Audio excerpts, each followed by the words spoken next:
So what's going on, everybody? The Iceman here on the 17th of June, this Monday, and a lot of whining and crying going on in the WWE. Most recently, Mike Bennett and Maria Kanellis Bennett been stating for the last few weeks that their contract was up and they wanted to move on from the WWE. Well, guess what? They must have gave in because they have renegotiated a new contract with the WWE. They were complaining about not being used, and we really haven't seen either one of them on TV in quite some time. So apparently the big bucks mean more than anything to them, because at least if they went elsewhere, they would be used and they would be on TV. So you got what you wish for, Mike and Maria. So if we never see you on TV again, whose fault is that? It's your own. EC3, Ethan Carter III, who made himself a big name in TNA wrestling, was lured over by the WWE, went to NXT, had a quick run on Monday Night Raw. Very unhappy, and rightfully so. I think EC3 is a good performer. He's great on the mic. And I think he's not being used in the proper way. He stated, instead of giving the one percenter, I am a one percenter, meaning that's how often he's being used in the WWE. He also stated he wished he never signed with the WWE, because this stops him to go back to either Impact Wrestling or even go to AEW, which is the rising promotion at this point, especially when you sell out their all-out AEW upcoming pay-per-view in Chicago in 15 minutes. So I feel bad for Ethan Carter III. Sasha Banks will be back, and she wants to have a dream match. Her dream match. Guess who? Mickie James. Now, if it was back a number of years ago, when Mickie James was really Mickie James in the ring, I think this would be a dream match for Sasha Banks with her ability of today. But a dream match with Mickie James? Sasha, what are you thinking? Maybe you should take some more time off from the WWE, because to me, that makes no sense at all whatsoever. Alexa Bliss is getting a little impatient. She said she wasn't even home for 24 hours in the last month. She misses her animals. It's a grueling schedule when you sign on with the WWE. The one thing for Alexa, I must say, even though she hasn't wrestled much, although she's going to wrestle Bayley at Stomping Grounds pay-per-view, because she did have some injuries, she is usually on in some capacity on Monday Night Raw or on Tuesday Night SmackDown.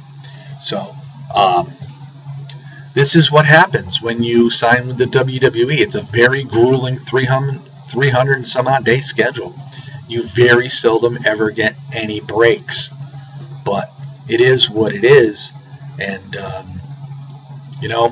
and then the WWE basically worried about losing superstars, because a lot of superstars are very unhappy in the WWE because they're not being used. Some are unhappy because they're not being used in the proper way, and some are unhappy because they're not being used whatsoever at all. But you got to look. WWE's got the biggest roster in the world of professional wrestlers. With NXT, Raw, and SmackDown Live, there are so many stars that they have too many. They don't know what to do with them. But the reason why they have so many is because Vince wanted to sign them away so no other promotion could have them. Because Vince wants to be, which he is right now, the #1 promotion, and he wants to be the monopoly of the world of professional wrestling, which he is at this point. The closest thing that ever gave him a run for his money was the old WCW back in the Eric Bischoff, Hulk Hogan days.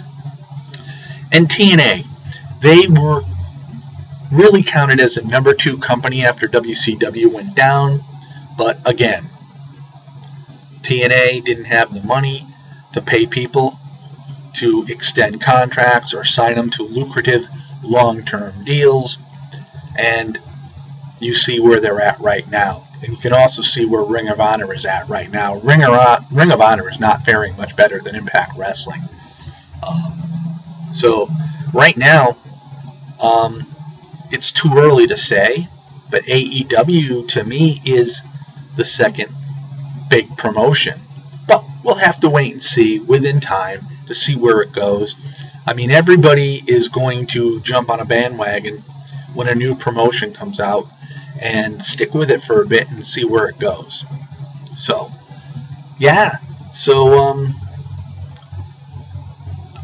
I don't know where anything's going to lead. But I will say this. It reminds me of the old days of wrestling where you could tune in and watch different promotions before the big mergers of WWE and WCW took place, taking all the territories out. We have more options right now. There's even an English wrestling, WOS Wrestling, which is on the Stadium channel. And Stu Barrett, formerly Wade Barrett, or Stu Barretta, formerly Wade Barrett in the WWE, he runs that promotion. And they have Bulldog Jr. on there and whatnot. I watched it last night. It's a pretty good show. I mean, you got to learn to get used to the names, but I still been watching Impact Wrestling. I think with what they got for stars, they're doing okay. I mean, they got a bunch of ECWs, 4 ECW guys there, and those guys are older than the hills, but those guys are right on the money with what they're doing, and they're doing extreme, and it's fun to watch. So you have alternatives. But all I can say for stars in the WWE, you made your bed. Now you have to live with it. And don't cry and complain you're not being used if you just renegotiate and re-sign a new contract. That's on you. So, there you have it. This is the Iceman here on this Monday, June 17th. Peace out, everybody. Have yourself a great week.